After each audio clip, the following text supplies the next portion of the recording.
Now it is. Hi, everybody. Welcome to episode 3 of Tea and Type, your time to chill and make words. I'm Jamie Pacton, middle grade and YA writer, college English teacher, author of many books, and I'm here with my fabulous co-mentor, MK England.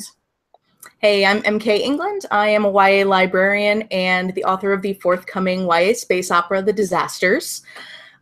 We are current Pitch Wars mentors and 2015 Pitch Wars mentees. So if by some wild chance you have no idea what that means, we have a link down in the show notes for you.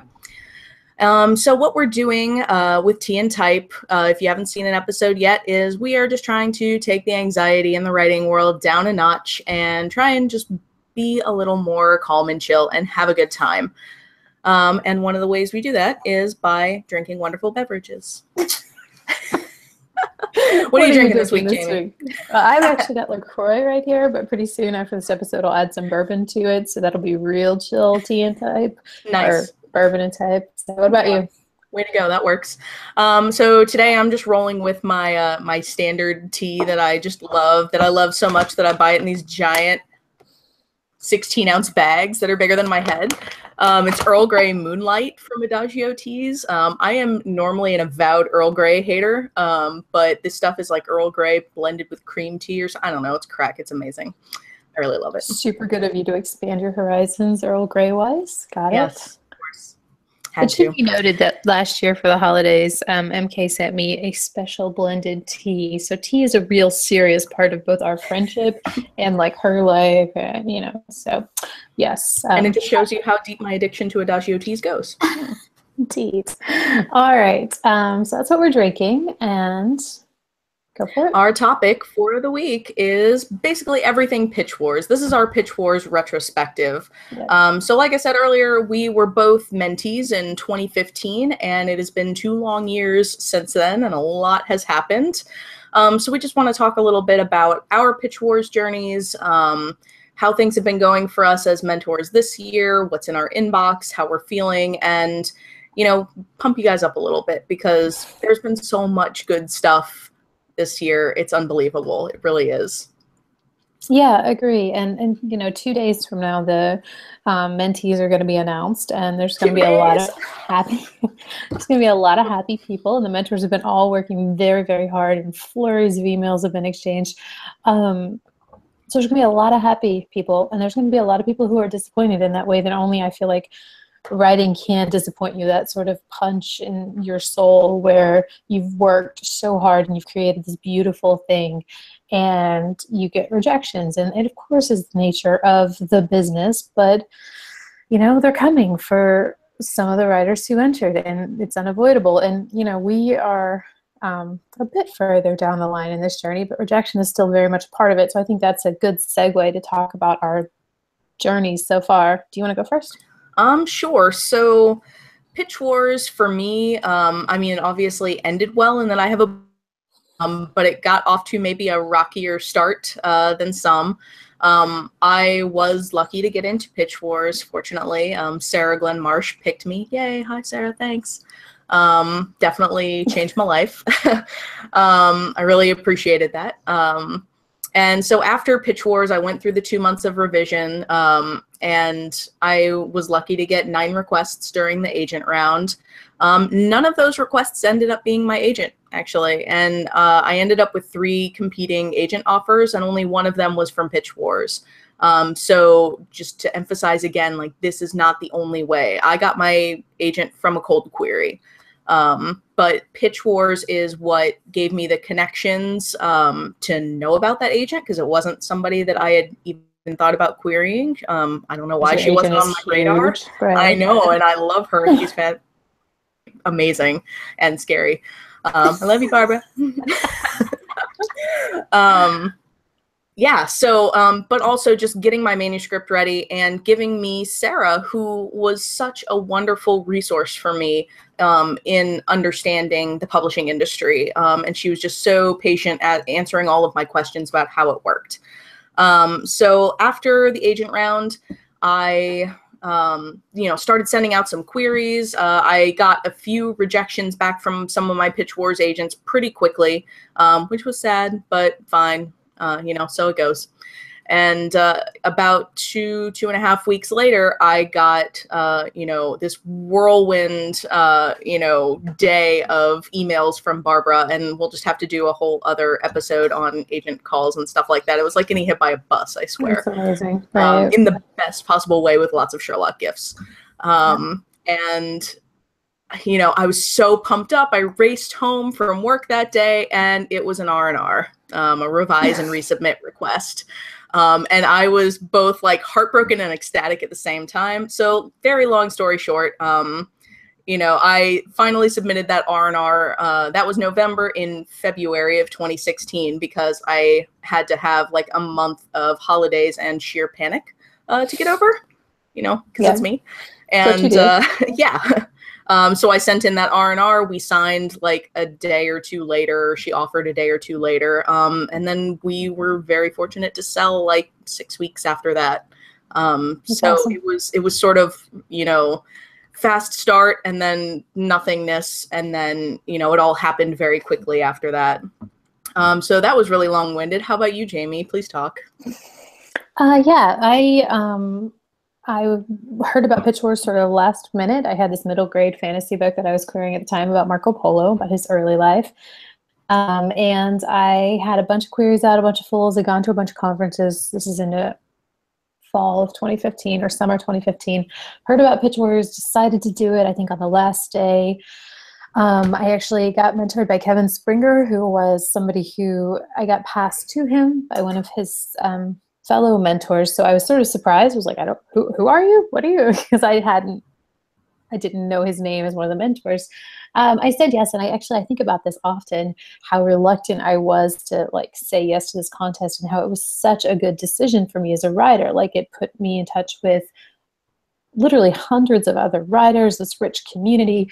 It taught me many, many, many, many things about writing and revising. And so Kevin and I worked, my book was in pretty good shape, actually. We did a lot of fine level edits. And so then on the first, I was so excited about the agent round. I mean, it was a very tough personal time with my family, but Pitch Wars was like this little light. And so we had this agent round, and I actually got 11 requests. I got huge amounts of agent love and early on in the Pitch Wars agent round. And I would just check my phone for, hours and be like, oh, somebody new. And these agents who they were excited, and I was excited to see their excitement. So it's a very thrilling thing. And I think if you don't get into Pitch Wars, that can be kind of crushing to think you're missing out on the agent round. Here's what I'll tell you to do. Go through other people's agent requests, write down the names of the agents requesting, and add those to your to query list. Because as MK said, there's a bunch in there you might not have thought of querying, or you might not have known of. And so that's a really great way for you to just gather information. So rather than looking on with envy, look on with careful calculation and build your list. But beyond that, so yeah, I got 11 requests, and then actually my first offer came in before the week of the agent round was over. I think I had an offer 2 days after I sent, because I had my query and my full and my synopsis ready to go. And so I think the agent round started on Monday, and I had an offer by Thursday. And I just totally started sobbing. I was so happy. Because I've been in the query trenches for so long. And so I talked to this agent who wanted to, a lot of changes. And then I used that to nudge all the other people who had the full. So within that next week, I think I had 4 other offers maybe, and then a bunch of people sort of stepped aside just because of the timeline, because you have agents, it's quick, Pitch Wars happens quickly, and never will you see so many people wanting your book all at once. It's very rare that happens. Anyways, so I signed with an agent at a very big agency. It took us a couple months to do revisions. I went on sub with this Marco Polo book, and I got a lot of great feedback. I went to acquisitions a couple times, and the long story short is that nobody bought it, and my contract with my agent ran out, and she was a book-to-book agent, and so we've since parted ways. I'm querying a new book now, and I'm very excited about it. So I am kind of back in the query trenches, but I've learned a lot, and it feels a little different, but it feels the same too. That's just to say, like, you know, every pitch war story has a different ending. And even within our group, you know, there's people who won pitch wars who are still, you know, doing edits, whereas people who didn't get an agent for months have already gotten a book deal and they're coming out soon. So I guess our takeaway here would be that your journey is going to be different no matter what. Rejection is going to be a part of it no matter what, but you will find your way. You know, you just have to keep pushing and doing. And I think that's where I'll hand it back to you on the whole, like, how do you keep pushing a little bit? Yeah. Well, and it's just so important to keep your eyes on your own paper, you know. It's really easy to look at everybody else. And I remember in the Pitch Wars mentee group, like, it was so hard for a while watching everybody get their deals and everything. And I was so happy for everyone. Like, I was absolutely cheering everybody on, but every message also, like, hurt a little bit. And you've just got to learn to roll with that. And I think one of the best things you can do is to be happy for other people. The more you can, you know, put joy behind other people's journeys and just really get excited for your fellow mentees and for your writer friends. I think that just does so much good for your own heart, you know, and it just, it sort of helps you to focus on the positive aspect of, you know, the whole process. You know, it's not no, it's just not yet. And that reminder too that somebody else's success is not your failure. Do you know what I mean? Like, absolutely. Yeah, that's huge. It's hard to remember that though. When I mean, like, I have a bunch of friends who've gotten, you know, their book deals, and it, you know, I mean, it's yay. Oh. But you have them and say, it's not yet. But, and speaking of that, let's talk briefly. We're going to go a little bit over, I think, tonight, just a little bit. Let's talk about what we saw in our inbox, because our inbox was ridiculous this year, folks. It was wonderful. And in the last 2 weeks, it's been phone calls and text messages. And I wake up usually every morning to a message from MK that says something like, oh, did you see this one? And oh my God, and this is happening and that is happening. No, it's great. You're in a different time zone. It's fine. But you know, there's a lot going on, and frankly, it's an embarrassment of riches. There are too many good books to choose from, and we can only pick one. And some mentors are luckier and they get, you know, maybe more than one or something, but we can only pick one. And so that means that, I'm sorry, many mentee hopefuls, but I think a lot of you are going to find your way quickly through querying and other things. And we did want to tell you, don't forget the diverse pitch contest on Twitter. I think it happens in October. Quite a few of our Pitch Wars mentors actually got their agents and their book deals through that contest. So it's hashtag DIVPIT, I think. I think it's just DVPIT. Okay. Follow Agent Beth Phelan from the Bent Agency. Yeah. She does a fabulous job, and they've had a lot of success stories. There's also PitMad, you know, there's Pitch America for Latino and Latina authors. There's all kinds of things out there to help you along your way. You know, and there are, you know, I don't want to make it sound like our entire inbox is not getting into Pitch Wars except for the one we choose, because that's not actually true at all. There are lots of manuscripts for our inbox that are getting in with other mentors, and I shake my fist at them. Right. We've been, there's much gnashing of teeth behind the scenes too, as people take what. There are a lot of complex negotiations that go on behind the scenes. You know, there are so many books that I really, really liked. And then there was a subset of books that I truly loved and would have been thrilled to mentor any of them. But then, you know, somebody's interested in this one, somebody's interested in this one, you know, 3 of us are interested in this one. And so we all sort of have to, okay, fine. If you take that one, I'll take this one, you take that one. And because the priority is making sure that all of those manuscripts get into Pitch Wars, not, you know, that I mentor my absolute baby, which there are like 5 of you. So I love you all equally. We just mentioned those, but no, we're not going to do that.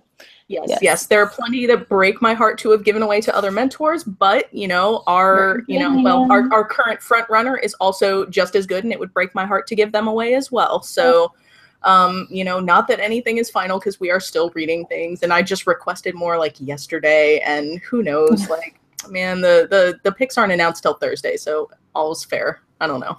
But I mean, hey, let's say this too. Good job on sending your book in. I'm pulling a query together. I'm pulling a synopsis together. Like, you've done half of the hard work of querying. Now take that agent list. You know, if you don't get into pitch wars, go see who are the agents who are actively participating in pitch wars, because you know that means they're looking for new material perhaps, and you can read their bios and see what they're looking for. Because I've seen a lot of things, like, you know, we've been reading manuscripts and I'm said, oh my gosh, I just saw, you know, a request for that on manuscript wish list. I mean, there are a lot of people looking for the books that you've written. So, I mean, take heart if you don't get in. It's nothing to say about the quality of your writing. It's sometimes just there's so many good subs, or it's not the right time, or I mean, on any number of things. Yeah. Well, and I want to just say, you know, take this opportunity to reflect a little bit. You know, you're going to need to take a couple of days to just take the emotional hit, and please do that. Like, take care of yourself, treat yourself nice, go get an ice cream cone and watch some Netflix or something. Whatever makes you feel good, do it. Because it's important to just have those feelings and let them be. And it's going to be okay in a couple of days. And after those couple of days are over, then it's time to get back to work. You know, you need to look at your book and figure out, am I truly query ready? Or are there reasons that, you know, maybe this wasn't the time for me? You know, for example, you know, there are a couple of manuscripts in our inbox that I can tell the author is so talented, and you're just not quite there yet. And I say that as somebody who wrote a book before the one that got into pitch wars, and God, it was terrible. Like, I feel like a lot of people have that really horrible tropey fantasy novel in them that they just have to sort of get out before they can move on with their lives and write something good. And, you know, so you just have to go through that phase, you know, and, you know, some people are. I'm basically dying to read your new book, no, or your first book, by the way. Please, I just want to go ahead and say I volunteer. No. That is not a sword you want to fall upon. It's terrible. But here's the funny thing, though. You know, that first book was written in February of 2014.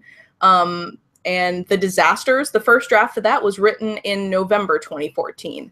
So just in that short time, I learned so much from that first book, and from taking critique for the first time, hooking up with critique partners for the first time. That second book was so vastly much better that I was actually able to go on, get into pitch wars, get an agent, you know, sell that book, you know, and it's just part of the process. So if it's not this book for you, that's okay. You know, this book is not useless. This book still is helpful, and it still means something, and that's really important. You might actually be able to resuscitate it later too, you know, rewrite it, rethink it. I have many books in the drawer that I really hope get to come out someday, but they need some work. Yeah. I do want to put in a quick plug, like, sorry to be self-indulgent, but I'm teaching a Pitch Wars webinar on August the 30th.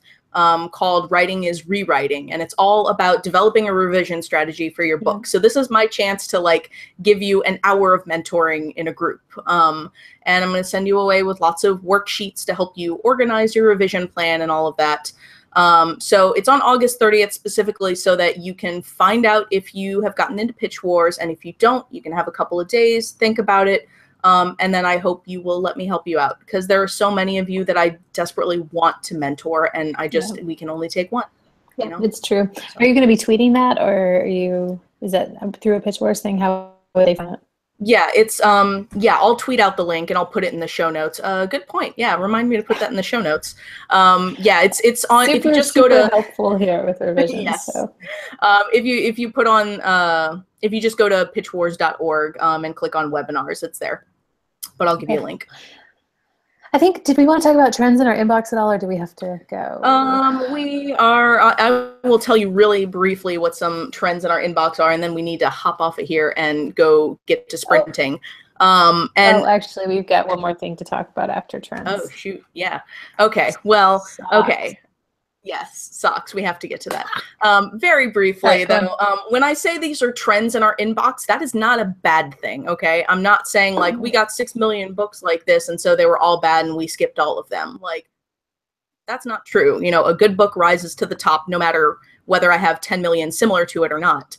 So I saw a lot of witches this year. I don't know what's up with the witches all of a sudden. Is that the magician's effect or something? But I dig witches though, so that was okay with me. Also a lot of lady pirates. Good job, folks. I like the lady pirates. Yeah. What shocked me more than anything was the overwhelming amount of books set like underwater, or about swimmers or selkies or underwater civilizations or something. Like I am willing to say like a good 1/5 to 1/4 of our inbox was watery books somehow. So that blew me away a little, but y'all have some really cool ideas. Like you all did it in vastly different ways. So yeah, good on you. And you took us all over the world and throughout time in very, very engaging ways, like settings we hadn't seen or that we could have only hoped for. And then sometimes just some very ordinary, like, whoa, that contemporary was something I'm still thinking about, And so, I mean, lots of, I wouldn't necessarily say those are trends, but sort of evergreen things, high school and sports and things that are done very, very, very well, but in ways that surprised us, Also some superhero or some superpowers and alien abductions, just to round it out. But, at the end of the day, our inbox was fantastic. You all are fantastic. Please let us know if you have questions. But thank you for submitting to us. It's an honor to read your books, and thank you for trusting us with your words. It's really important to us, and I know it's very important to you. So I really hope you will stick with it. Keep going. Persevere. This business is all about perseverance and patience, unfortunately, which I am not super good at, but I've learned, so it is what it is. I think that is it for our recommendations this week. Yeah. All right. What are you recommending this week? Few minutes. Ooh, I'm reading Wicked Like a Wildfire by Lana Popovic, and it is gorgeous. It is like a clinic in how to write sensory-rich, details and descriptions, and it's set in Montenegro, and it's fabulous. Like I read it before bed, and then I dream about it, and then I wake up in the morning thinking about it. So I would absolutely recommend that. Okay, I am in the middle of the audiobook of The Girl Who Drank the Moon, which won the Newbery this year. I've read that. I don't read a whole lot of middle grade, but what I do read I really like, and I'm just really enjoying. This one puts me in such a sort of contemplative, creative kind of mood. So it's really good to listen to right before I need to, go work on something writing related. So that's right, you do that. Yeah. That's my recommendation for the week. You all can submit your questions and topic suggestions to us at ttypewrite@gmail.com, or you can use hashtag AskTandType on Twitter. And we're always open to some future episode suggestions if you want to hear us ramble about something for theoretically 15 minutes, but this week it's been 25, so there's that. I'd also like to publicly thank my friend Megan for these beautiful socks that arrived in the mail today, and I'd like to say that that's another benefit of Thoughtful Pitch Wars friends. You never know what you're going to get in the mail, what the packages will bring, so there's your public thank you. Yes, she started it by sending me socks like a week ago. And Pitch Wars is followed by Package Wars, which is something. Yes. Yes. All right. And you get great socks. Okay, so what are we working on today during the sprints that have already started, because I scheduled those tweets ahead of time? I am going to be working on more disasters revisions, because that is the way life goes. How about you, Jamie? Secret project. Totally secret project. Something different than last week that just came along, and it's going to get written. I'm going to write a page a day until my research books get here soon, and then I'm going to research for a little bit. But yeah, great. So project. Once I hit the stop broadcast button, you're going to tell me all about that. Yeah. And so we're going to be doing focus sprints over on hashtag #TandType until about 10 p.m. Eastern. So please join us on Twitter in a few minutes, or right now, because they've already started. You can follow us at Geektastic Lib for me, and Jamie Pacton. She kept it simple. Good for you. Don't forget to subscribe to our channel below so you don't miss out on our next episode, which will be next Monday, August 28th at 9 p.m. Eastern, same time. And I do hope we will have a very good Pitch Wars related surprise for you next week, and possibly a special guest, but we will see. This has been TandType. Thanks for joining us this week. Let's go make some words together. Bye. Bye.